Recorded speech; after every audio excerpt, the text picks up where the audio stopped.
So if you guys don't know, a few months back I played a game called Forge of Empires, and didn't gain much clout, but I've been working a little bit on my city. Last time you saw me, I just got into the Iron Age, which to show you in my research is back here. Now I'm in the Industrial Age, which means I get breech loaders. Now, a lot of you don't know what a breech loader is because, well, why would you? The breech loader is a piece of crap. But let me tell you, this, this means that, well, I am in the industrial era, and that also means that I can get rifles. Now, rifles. Who cares about rifles? Well, let me tell you, these guys are musketeers. Musketeers are pretty good, but when you compare them to a rifleman, they look like complete garbage. You also may be wondering why I have a ton of supplies. And actually, no, I just recovered from losing 300,000 supplies to research. And the reason is because at night, what you have to do before you sleep is have all your buildings produce 8-hour productions just just to gain supplies when you wake up, and then if you feel like you're not going to be on for a while, do it for 4 hours. Then if you are going to be on every hour, just do like the hourly shift, not 15 minutes or 5 minutes, because you're not going to come back on every 5 or 15 minutes unless you're more active than me on this game. But for the average person, you should do hourly productions for all production buildings to get that maximum efficiency out of it. And everybody's going for the drummer. Oh, crap. Spent $1,200 on that piece of crap? God. Uh, let's see. Now, these horse archers, in my opinion, were some of the most annoying parts of the game for the one reason that their only purpose was to get the first move in and pester everybody for the rest of the day. It's a piece of garbage. Why did they add this unit? I don't know. Balancing something. They want to balance something. I don't know. Don't ask me. It's a freaking enigma. And they killed my drummer. That's amazing. As you can see, I'm not very good at military strategy, but as you could also see, I'm very good at picking on smaller neighbors. So, well, you can congratulate me on that. Give me a medal over it. Something, something, something. And I'm gonna use what's called superior firepower to basically bully my way uh, to the top. Another one bites the dust. Another one bites the dust. Another one bites the dust. Another one bites the dust. Superior firepower, and all I lost was a drummer that I spent 1,200 trade coins on. Which, it's not very good seeing how I want to buy 80,000 supplies, but I have nothing to sell other than aid kits. I don't want to sell aid kits because every time I sell something that I don't need for now, but might come useful later, I need it immediately after. So that's a bit disappointing. In other news, yes, I also did buy 2 lancers, and I did flood myself with champions because, let's be honest, even though I don't have a champion camp, it's still good to have cavalry, especially when all your musketeers die in a horrible raid. Because, let me tell you something. If you have a cavalry based defense, then it might work as a deterrent. But if you have, like, for example, last era's or the era before's, army defense, for example, a trebuchet army, it wouldn't hold, for example, because many people have a mix of cavalry, heavy units, and artillery in their invading armies. For example, like me. And that's what I constantly tell everybody who encounters me. I say artillery only. Then they may ask, "What do you mean?" And then I say, uh, "Your defense is artillery only," which means that once an army finds out that, they're just going to use cavalry on you constantly and constantly. And I may raid people, but at the same time, I also want to help people. I also want to guide them on how they can improve their defenses. It's a nice thing I want to do. Okay, now I'm back. As you can see, I'm mostly just, artillerying my way past these people. And I don't understand how you can get into, for example, the industrial era, but invest nothing in defense. You're too lazy to literally just,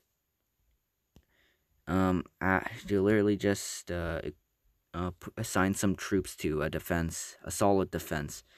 I've seen people from the Bronze Age who do a better job. At least when you have like 8 crappy slingers, you can get maybe a hit or two on a rogue. You can't do anything like this. You Oh, and yeah, I did get a bunch of special buildings, which is how I got 12.3 million coins. Once you think about it, coins are actually relatively easy to get. For most of the game, if you just keep like grinding houses, and if you're active enough in most competitions, you should be fine. Now we're going to be raiding one more army, perhaps, unless they're too powerful. And what I mean is too powerful is not that you can't beat them. By far, most of these armies you can beat. It's more of you have to think in the long term. What you want to think about in the long term is it worth it? Are you willing to take that? Are you willing to take that cost, especially for people like me who like attacking many people, specifically for quests? It's going to be much harder to for example, use all out late medieval cavalry and pikemen than, for example, to use musketeers and modern artillery. It's going to be much harder to uh, invade a late medieval army if you're also using a late medieval army. Um, so therefore, you should always balance your options. If there's a mix of longbowmen and cannons, along with pikemen, you have to balance: is it worth it? Are you willing to, for example, maybe lose 3 musketeers, maybe an artillery piece too? Are you willing to take that risk? Are you willing to take that loss? And to add, you should also go for the spearmen, because that shows inactivity and laziness, in my opinion.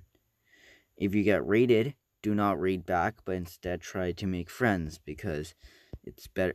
Because for these people, they effectively cannot attack you if they have friended you, and you also get the benefit of getting a visitor at the tavern.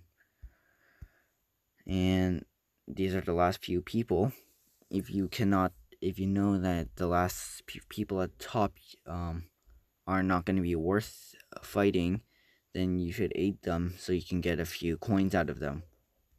And those are just, for example, a few tips that I want to provide, maybe to beginners, or maybe people who aren't having the best luck militarily in Forge of Empires. So here is my current city, and as you can see, I still held my church from the High Middle Ages. I still have my glass worker. I got a porcelain worker, or a porcelain store, quite a while back, maybe a week or two ago. Got the clockmaker a few days ago. My apartments have been here for a while. The townhouses are probably one of the oldest buildings that still stay in prominence in my city, mainly because comparatively they're relatively cheap. They don't have a great return rate when you try to demolish them, and they still house many people, especially when you see that I have like 7,000 available people. This is and Hippodrome, Spherodrome, Hippodrome, Spherodrome, Venatoid Track, Lucaloid Track, Hippodrome Kankais, and those. And currently, I'm trying to build the Lighthouse of Alexandria.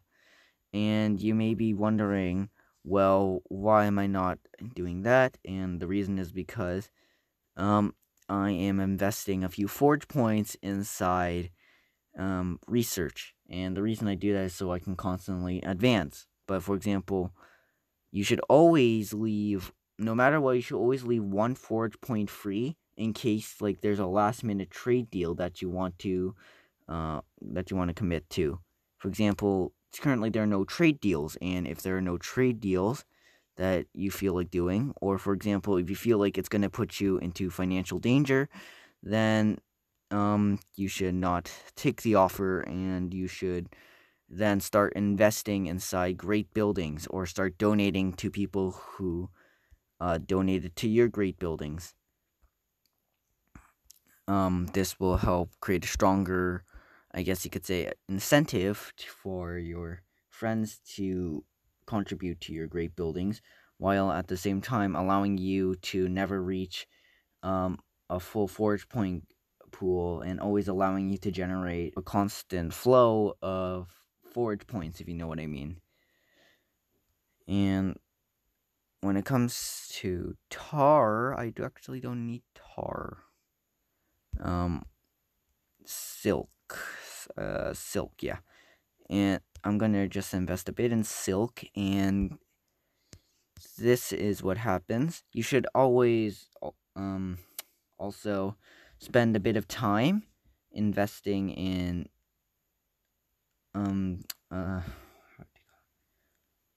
you should spend a bit of time every day when playing this game to maybe invest in events, because events are probably the best way to get a massive profit at little cost. For example, you could do a quest where it shows you to build 5 decorations. That's easy. Build 5 obelisks and demolish those obelisks.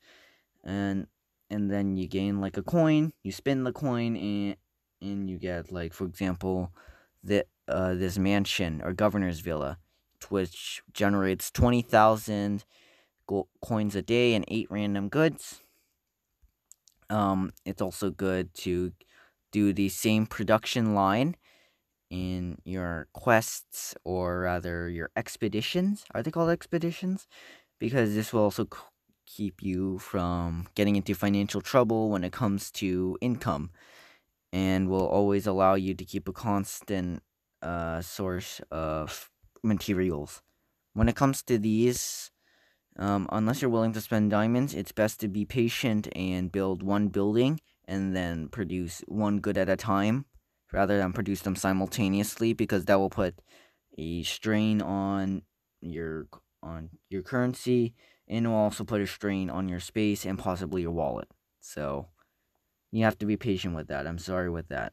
And let's see if anybody else is. There's one more spearman. I might wrap it up after this, but this is currently just a filler, just because I want to A, show you how I'm doing in this game, and B, show what it has, and B, filler? Yeah, this is gonna be called filler. And that is all. I'm just going to, hmm. I should loot the brass salt. Okay, so always go for material goods instead of supplies, because material goods you can never run out of, or are never unvaluable. But anyways, guys, thank you so much for watching, and I will see you next time. Bye.